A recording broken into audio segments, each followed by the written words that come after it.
Sorry about the wind, everybody. It is windy as heck today with the rain. Got my daughters out here with two neighborhood kids that they're really good kids. I like them. They're walking my big dude Atlas around the perimeter so that he can keep off the pest, y'all. This dude does a dang good job. You let him poop and pee all over your perimeter. Do it about once a month. Shoot. Now he'll drag you if you don't watch him. But they're getting good control of him right now. But you do this once a month, y'all, you will not have pest problems. I promise you. And then we got Tomahawk here with two of his girls. Ain't they beautiful? They're beautiful. We got to add back to Tomahawk's girlfriends, though, because, well, he's always had 4 ladies, and he's upset why he ain't got 4. He did have 5 at one time. All the turkeys got sold, the baby turkeys. So we no longer have baby turkeys. We do have a few in the incubator right now. So hopefully at least maybe we can get 1 or 2 more females out of that bunch, and that would be great. And I was really hoping we were going to find some more turkey eggs. I don't know where their nest is. I think it's right here. But to all good things come to an end, because they normally stop laying around this time. Well, actually, they normally wait till next month to stop laying, but the weather's been kind of messed up, so that could explain why we don't have eggs in this nest right here. But next year, we know to grow even more turkeys because, well, we can't grow enough. Every ones we grow, even for ourselves, end up getting sold. And here we have some green egger roosters. They're beautiful. I don't know what all's up under there. My wife surprises me with chickens sometimes that we're not supposed to have, but all those are supposed to be green eggers. But knowing her, she slipped one in on me. But they're doing good. I do need to move this chicken tractor. Like I said, sorry about the wind, y'all. So I'm gonna move this chicken tractor. And people ask me all the time, what is a bad move? This would be considered a bad move right here, y'all, if you'll see. But I'm not gonna lie to y'all, as long as you don't wait till too late in the winter, this is gonna come back with a vengeance, y'all. It's gonna take over. This side's starting to grow corn, and how about that, y'all? It's a freaking sunflower. But it'll eventually take over like that paddock, and just like that paddock behind it. But this right here would really be considered a better move. Now, I did this. This is where they were before I showed up today. This is where they were today. Not all of the green is gone. And they've cut it down. As you see, it's cut down real pretty, but there's still a lot of green here. You want to move it before it looks like that. But, I mean, my family knows I don't really care. But I prefer my chickens to move on fresh ground as much as possible, but I'm gone a lot. And this is really heavy for them to move here. But that's what your paddock should look like when you move the chickens. And then you put them on fresh green, just like what I just did. But y'all, when we moved here, it was the hardest red clay you've ever seen. Look at this. We have taken back so much greenery just from these birds. We've raised thousands of birds. Look at all this green grass. There was none. And we take it back, and it gets thicker, greener, and prettier every year. These bare spots up here were hard as heck to cover up. They're finally starting to get covered up again. But yeah, bad paddock in some people's eyes. Not in people's eyes like mine, but you really want them to be moved so that they constantly have fresh greenery, like this right here. They still had some, but it's cut short, and now they have even longer. So there's my advice. I would move it at this stage and put it here. So there you go. Hopefully that answers those questions. My peach trees look good. That one's almost 5 feet tall. Then you got this big bad boy. He's about 10 feet tall. He's every bit of 10 foot. This is my apple tree. It's a pink lady, and he goes way up. So I'll be trimming him this winter and getting it to grow exactly the way I want it to grow, because I don't want it to go crazy high. But I could, and the power company would take care of the rest, but I want it to be more uniformed. And luckily, I know how to shape trees, y'all. I used to do it. And all of my wife's zinnias really got blowed over by the storm, as you can see. We're having very high winds right now. But they've about had it. We do still have some real beautiful color on some, but the others, y'all, not so much. The wind, the drought was just putting a pounding on everything. We haven't had rain in quite a while until finally this weekend has been terrible. And I mean, I'm trying to dove hunt in 60-mile-an-hour winds because it's the only time I got, y'all. It's the only days I got off. So you got to do what you got to do. My rhubarb has died back over here on my right. I hope it comes back.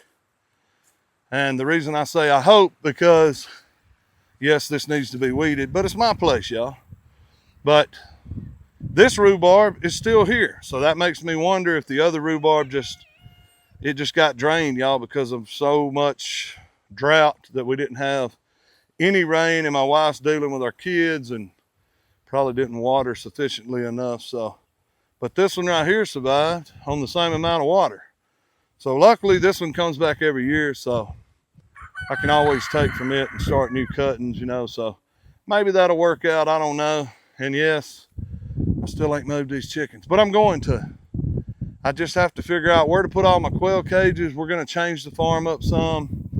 I'm going to make it to where all the quail are right beside each other so that they don't have to make a circle and then come back a half circle and get the ones on the walkway. I'm going to try and put them all where you're dealing with quail feed here and that's it, and turkey feed here and that's it, chicken feed. So that's the plan there. My rabbits, though, y'all, are enjoying all this cold air blowing through. They've had some hot summers. This is our new rabbit here. We're going to call him Philip because, well, I got a cool dude in Bessemer, and I'm going to name it after him. He's been a supporter of this farm since day one. So the black rabbit is named Philip here. This is Romeo, the other male. Lop here will be getting the chopping block because I got to replace him. So that's why we have Philip. So our biggest male Lop here, he's not real good at breeding. It's like trigonometry to him. I don't know. Then we have our new female here. And then we have our seasoned female here. She will probably be on the chopping block next season. So we're going to give her one more winter because she is a very easy rabbit to handle, this one right here. And that's what we're going to do, y'all. So rabbits are doing great. Our quail are doing great. We will start breeding rabbits soon. We may even start as soon as next week. But I have to make sure the forecast calls for, you know, cooler temperatures from now on. If it's just going to get hot again, you really don't want to raise your baby bunnies, y'all, in some crazy heat. For sure, don't want to do that. You will lose a lot more. If you raise them in the winter, it's a whole lot easier. And unless something crazy happens, they won't freeze to death, I'm telling you. The nests they make are unreal. Right here, we got our compost pile that we've had for years. I mean, it would be really big, but we keep using it down. Trying to do what all we can do. My wife uses a ton of it in her little garden right here. And we got our turmeric growing like crazy. We have some more turmeric right over here in this pot right there. She has all kind of seasons growing. And look at this, y'all. Even in all this bad weather, we're still getting tomatoes. And check this out. This plant, I don't know what kind of tomatoes she planted, but this thing's doing wonderful. We have a very large amount of tomatoes, and we're still getting jalapenos, still getting cayenne peppers. So all that's great. And we have purple jalapenos down here that's pretty cool. We've got a lot of bell peppers right here that are growing down here. And our big sunflower is ready to be harvested, y'all. Look at this big rascal. Slap full of those bugs my wife hates. Slap full. But they're not messing with the sunflower seeds. They're only messing with everything in there. Y'all see all them bugs? Look at them. I can't remember what she calls them, but she'll be getting all these seeds. We save all of our sunflower seeds, and that's what we do there. And all my baby quail right here. Look at this hatch, y'all. This is a good hatch. Look at this. Look at that. Woo! Let me turn it around. This was a really good hatch right here. Look at that. Look at that. These are already spoken for as well. I just can't raise enough, y'all. But it's a blessing to have people wanting them faster than I can grow them. You have my Cuckoo de Malines here. This is Gerald Paul and his ladies. They're living life, loving it. Yes, I have to go in here and cut all this out next time, y'all. But it was such sunlight that I was letting them use it for shade, and they loved every bit of it. My advice to anybody, don't give a crap what your neighbors think. You're not trying to keep up with everybody on YouTube. Sometimes these animals need shade, and as you see, they were all in it and out of it. Because when they're not in the building, they're out here and they're looking for bugs. Well, they got stuff to hide under, and it just helped out a lot. And I don't really care what my neighbors think. I mean, there's a few of them I do, but I'm talking about they're not the kind of people that's going to say something like that. They'll be like, well, it's yours, so do what you want. As long as you ain't just trashing the neighborhood up. But that is my boy, Gerald Paul. I love him to death. He's a big old mean boy, and I love him. All right, so the experiment of planting moringa late, what would happen? Well, with the drought and all, this thing can handle a drought, so it ain't no problem. But my moringas didn't grow as tall as they should. However, we're getting a ton of these leaves, y'all. A ton of them. We love them. We love the flavor. You put them in a salad. You can grind them up.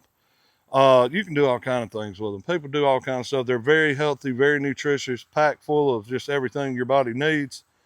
And I didn't get the height out of them, but y'all, on a moringa tree, when you got them real tall, you got to bend them down to pick the tops. Well, this way, you ain't got to do that. They're just right here. And I'll just harvest all the leaves.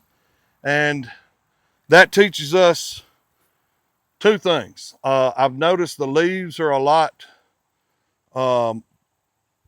tastier if you plant them earlier. They're very tasty now, by the way, since this cold snap hit them. A cold snap may be a key to it, but they burn a lot more like horseradish now for some reason. But now the younger leaves still won't do that. But y'all, you're not eating handfuls of them. You're just sprinkling it over stuff. Now, if you're going to do what I'm going to do, I'm going to take all these leaves, dehydrate them, and make them into a salt shaker so I can sprinkle it on everything I eat. Because I mean, you won't be able to taste it, but you're going to get all those wonderful benefits. I'll just pull them up by the stalks. So we learned that it can change the flavor, but it's to a good thing as well. I like the spicier myself, and you don't get the height. So that's the two things we learned.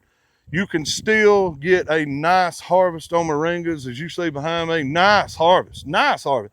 You just won't get the height. And to me, I don't care. So I'll do an early crop and I'll do a late crop because they're still producing. I just pulled a bunch of these leaves off. We're going to harvest more in just a little bit. So that's something cool to learn, something good that I can share with y'all because there's not a lot of information out there. So you can plant two harvests and get them, two crops and get them. I love it. I love being able to show y'all and let y'all in our life a little bit and just have a good old time. Might be something on my camera. Sorry about that. But I mean, we're learning together, y'all. I love moringa. The health part of it is just by far unreal, and y'all should research it. But I'm going to leave the video there because, I mean, you should always finish with moringa if you get a chance on a video, and that's what I'm doing. So that's two new things I can teach you. The flavor changes. You can get an early crop and a late crop, which is a plus. You don't get the height, but you don't need it, y'all. Till next time, I am your boy Maniac. Thank you for watching Maniac Nation. We're out.